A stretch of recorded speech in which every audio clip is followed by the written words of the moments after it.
já, o nosso próximo orador é líder de tecnologia, fala brilhantemente sobre os 5 pilares de inovação disruptiva, tem 33 anos de IT e marketing. O John é um empreendedor tech com 5 startups, 5 respectivos exits, é o Senior Advisor da Mckinsey, é ainda diretor não executivo da startup Clio, já me vai dizer como é que isto se diz, e de uma detida pela BP Elite, 30 anos de experiência em marketing e IT, já fez consultoria para empresas em todo o mundo na área da transformação digital. Ladies and gentlemen, please welcome on stage Mr. John Straw. John, I want your shirt. I do. No, I would like to. Thank you. So I've been privileged past 25 years. I've funded, founded and helped a dozen internet businesses. And I've met some extraordinary people on both sides of the Atlantic, lots in Silicon Valley. And I've come to realize just in the past year that we have gone beyond infinite possibility and we've moved into infinite probability. And Silicon Valley has got a new vision. And Silicon Valley's vision is what I call Business 5.0, but Silicon Valley calls the distributed autonomous organization. What it is, it's an end-to-end managed business, managed by artificial intelligence, and it is completely people-less. It has no staff. And what I'm going to go into for the next 30 minutes is how it works and why it works. And we're going to look at lots of specific examples. And we're going to look at also the consequences of it, because this presentation comes with a health warning. And the health warning goes back to 1589. And in 1589, a young man turned up at Queen Elizabeth I's door in London, 500 years ago, with a new invention. And it was a knitting machine, and that's the machine there. Did you see it? And Elizabeth, being prescient, being able to see the future, turned down the patent. And she said this, "Consider thou what the invention would do to my poor subjects. It would assuredly bring them ruin by depriving them of employment." So Silicon Valley's new model, DAO's Business 5.0, is fantastic. It breeds the most competitive type of organization in the world, but it comes with some penalties. And we'll look at employment in the last 5 or 10 minutes of this presentation. So what is it? Well, if we look at what's happened in the media over the past couple of years, we've seen lots of information about Internet of Things, artificial intelligence, big data, API, smart contracts. What Silicon Valley has in its head is what happens when all this integrates. And what it does when it integrates, it breeds a new type of organization. This is one of them. It's a new startup business out of General Motors. And it's a peer-to-peer car sharing network. So if you own one of their cars, you can actually go rent it to the neighbor. It is completely run by an AI system. It is fully sensored up. So each car has got sensor technology on it. The AI system runs the marketing. Smart contracts actually run the payment system. Blockchain actually runs all the security for it. And essentially this business, apparently I'm hearing turning over $15 million, has got 3 people in it. One of which is the chief exec and the other 2 are developers. So this, all of a sudden, becomes a hyper-competitive organization, threatening existing incumbent players like Hertz and the other rental car companies. So let's take a look at the component parts. And let's firstly take a look at AI. We have to talk about AI. And let me just give you my version of it. There's lots of different versions of AI, lots of different interpretations. And to do that, let's just go back to basics. Some of you will recognize this. So you come, if you've got kids, you come home in the evening, a couple of bottles of wine, you get the children to go and find Wally. It's called Where's Wally? In the States, they call it Where's Waldo? And the idea is you describe to your child that Wally has got a red and white striped pullover, horizontal stripes on it, it's got black frizzy hair.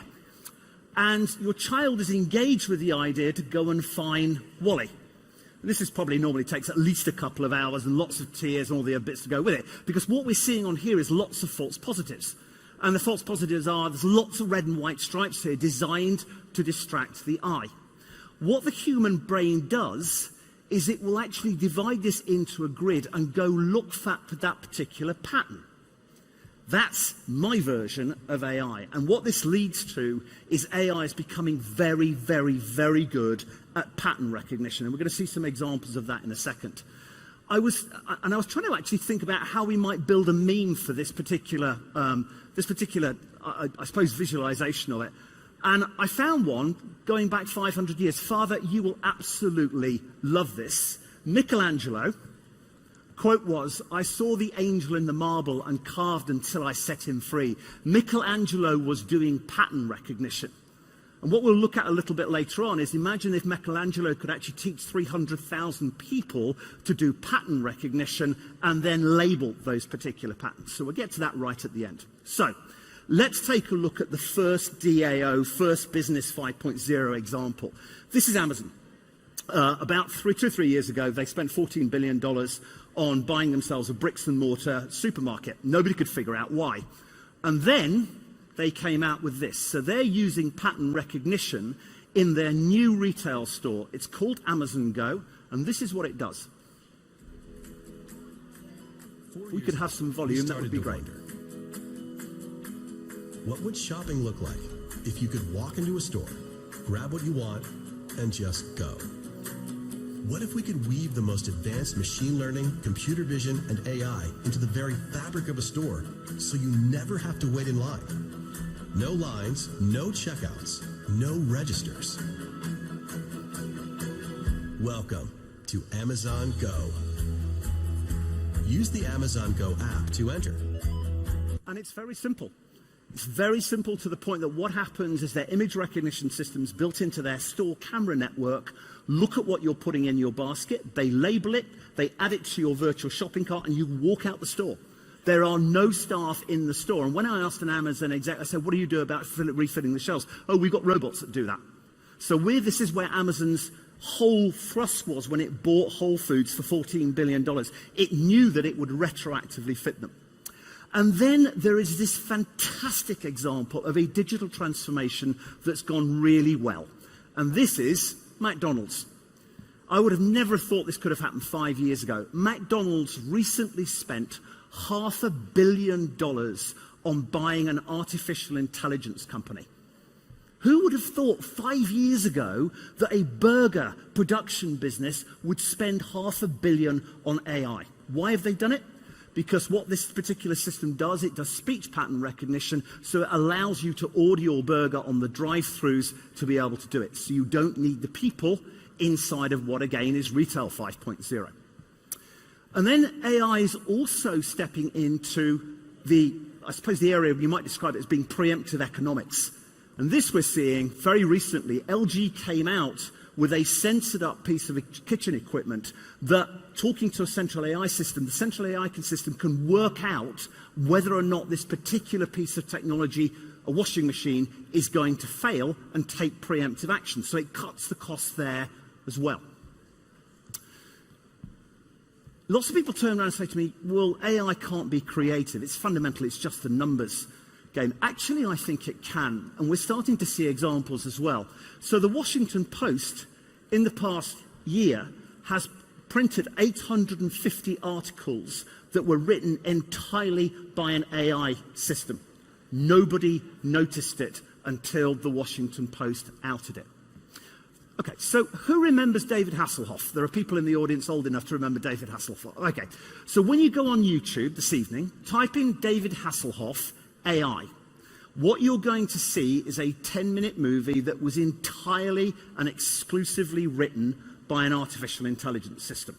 It's a bit quirky, it's a bit eccentric, but when you see it, Welcome to Fair Game Films.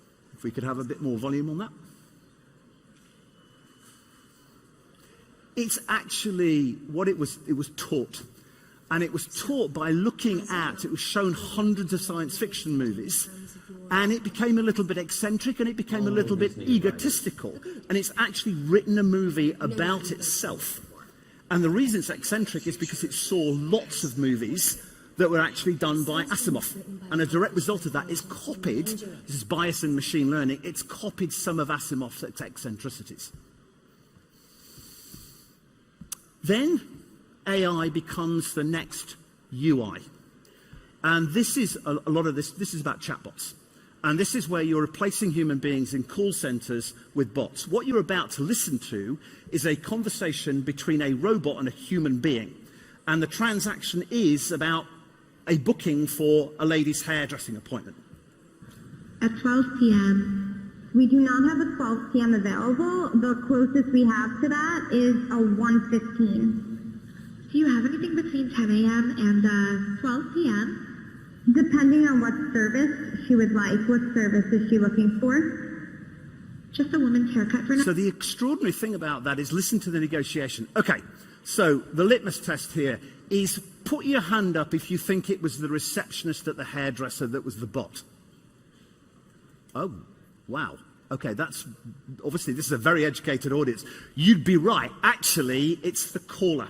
Now, normally when I talk to an audience, about 30% of people actually think that it was the receptionist. By the advances that we make, because this is Google technology, I would guess that probably by this year, that'll be about 50% of the audience that gets it right. And by next year, that will dwindle. And you will not be able to tell the difference between the bots. In fact, Skyscanner, the travel company, have got chatbots all over their site. And they've had 1 million user interactions. Nobody's noticed. So the next stage is what the next user interface looks like. And we've been using web pages now for 25 years. And they haven't really changed much. They've got prettier and the forms are still there and it's all really rather difficult. Then VR came along 5 years ago when Facebook bought Oculus for about $5 billion.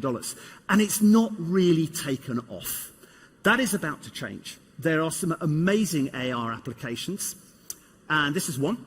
So this is the IKEA application. It's awesome, and it's made a huge difference to them because it solved a business problem. With furniture, you can't try before you buy. So you download the app, you point in the room, the area where you want to put the furniture, you click on the furniture, and it will show you the furniture in the room. Eventually. There we go. You drop it in there. You can recolor it, you can turn it around. Made a major difference to sales for IKEA to be able to do that, and actually probably created an awful lot of family arguments as well at the same time. The reason why this is going to change is because of Apple.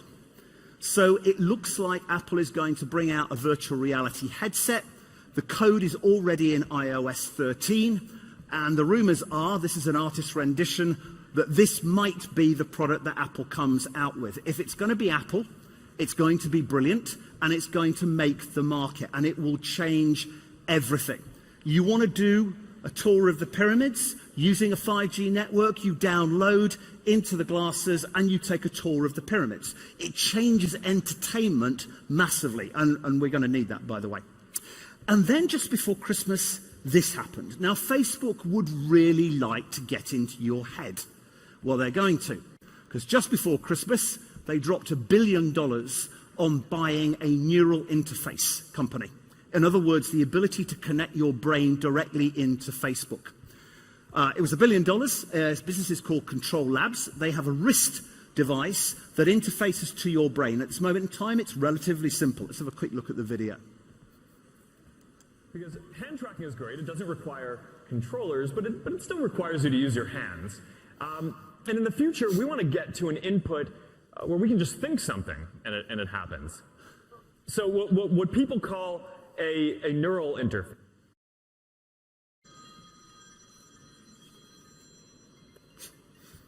Only ever goes.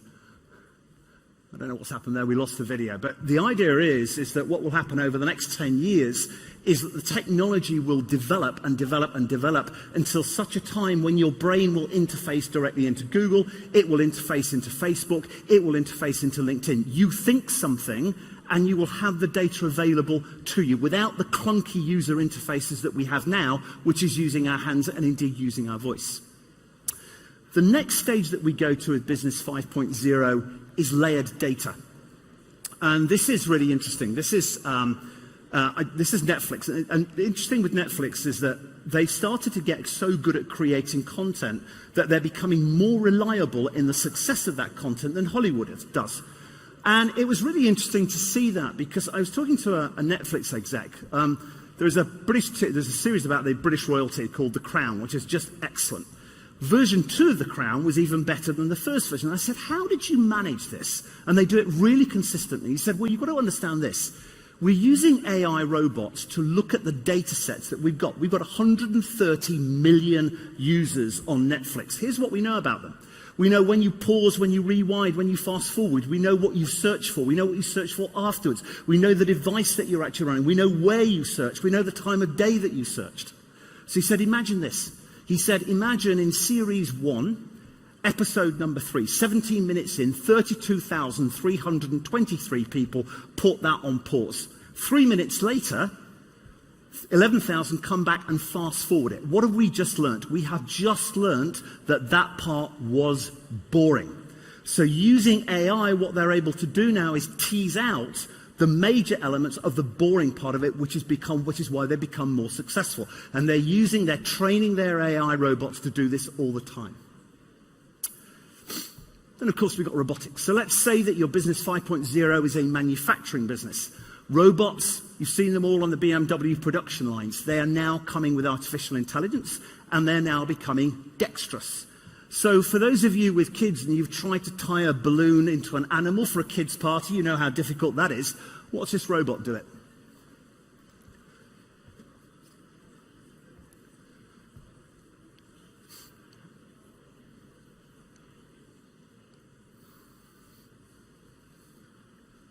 I would have stabbed it by now.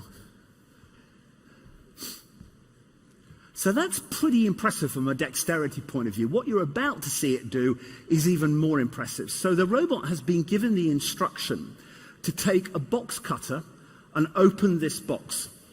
So what it does, it picks up the box cutter and it's about to start opening the box. And then it realizes it's made a mistake because it hadn't extended the blade of the box cutter. So it takes the blade, corrects its mistake, and proceeds to go and open the box. This is self-learning, and these self-learning robots are starting to become really very clever indeed. The really clever part is an MIT startup that's basically invented Google for robots. And what this will happen here is that Google for robots, so that robot opening the box, will interrogate this particular database to find out if any other robots have actually gone and opened the box using a box cutter. If it does, it downloads the routine, uses the routine, modifies the routine, and reloads it back up again. Instantaneously, we have algorithmic learning for robots. So that changes quite dramatically the environment there. Then, critical to a Business 5.0 is IoT. And IoT, I was involved in IBM's platform launch a couple of years ago. And the really big breakthrough have come in the past couple of years with sensor technology. So we've now got biodegradable sensor technology for in-body monitoring. We've got sensors that are actually self-powered. They're powered from the airways. So we are at the price point that we can attach sensors to pretty much everything. So let's talk about bananas. Every day in the UK, we throw away 1.4 million bananas because we ship them at the wrong quantity, at the wrong time, to the wrong place, at the wrong price, because we don't know any better. So imagine, if you will, that your new Banana 2.0 is equipped with an edible sensor. So what's happening is, as you eat the banana, it knows exactly how much of the banana you've actually eaten. So what it then does, it talks to your fridge, IoT API, right, which actually knows how many bananas the family is consuming. At that particular point, it's able to take very accurately sized orders, place them into your online supermarket place, which then actually places them into the supply chain. All of a sudden, we have end-to-end connected bananas, and all of a sudden, we can ship the right amount of bananas to the right place, at the right time, at the right price. Beware. Here comes the economics of abundance, because people make money through this value chain because of friction, whether or not they're shipping it or otherwise. When you introduce so much efficiency into the chain, you do get the economics of abundance, in which case there is some danger that nobody can afford to ship the bananas because the prices collapse because the marketplace is so efficient. So there are some side effects to this one as well. Smart contracts to run the organization. This would run on the Ethereum type network, and smart contracts automate the whole process of, let's simplify this and actually call it payments at that moment. We've got all of the component parts in place to create the automatic organization. It's happening in Silicon Valley. It's getting billions of dollars behind it. The VCs are desperate to do it because it creates the ultimate competitive organization. But where does it leave employment? Well, future employment. Let's have a look from a qualitative perspective and a quantitative perspective. So from a qualitative perspective, these are, according to Fast Company, these are the top jobs, top 4 jobs in the world. 3 of them are AI orientated. And it's a competitive environment, this. So I was hearing a story in London very recently of Google offering $1 million signing bonus to a maths PhD out of Imperial College at the age of 25, which is quite nice work if you can get it. So that's from a qualitative perspective. Very interestingly, some countries are really getting the effect of AI. Finland, who's pretty advanced in lots of areas, have recently announced that they are a pretty ambitious challenge to teach the basics of AI to 1% of their population. So, interestingly, Singapore's doing something similar. My own experience of that was about 10 years ago, I was building a startup to try and reverse engineer Google using regression and very large data sets, and I couldn't find data engineers in the UK. So I went to Russia. Turns out that Kiev is a center of AI excellence around the world. And the reason being, I was told, was that during the Reagan Star Wars initiatives, the Russians realized they couldn't stay with American technology, so they simply changed their education system to make it mass-orientated. As a direct result of that, there are a very high proportion of mostly males in Kiev that are maths experts between the age of 45 and 55 years old, get paid Western salaries and live like royalty. So this is how you change an environment. And then you've got, this was really very interesting. So you've got the China-US battle. Who's going to win AI? Well,